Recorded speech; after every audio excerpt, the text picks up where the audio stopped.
Minis siya. Pawis ko guys. Oh.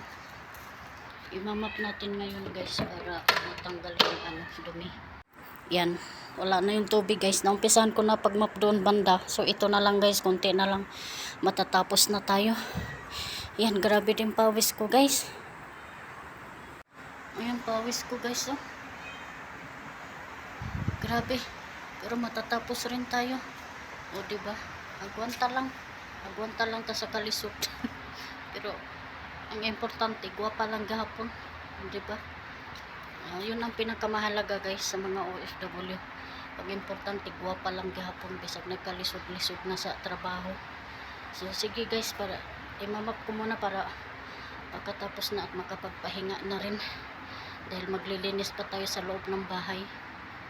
So mamaya, bukas i-continue ko ito bukas paglinis guys, kasi bukas ang may bisita.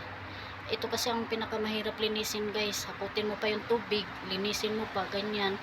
Kaya nilinis ko na ito ngayon para pag ikot ng mga bisita bukas, malinis ang paligid guys. Sana wag na umulan, no?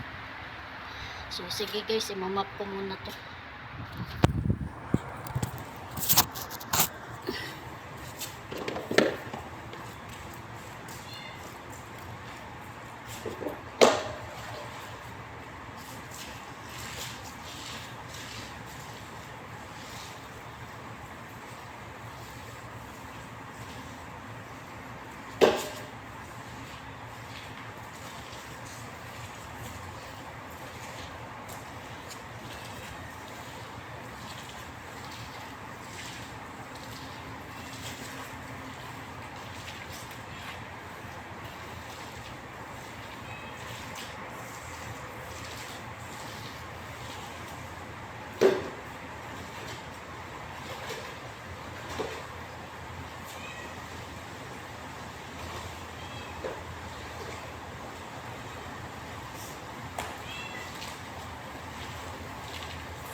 So yun guys, no?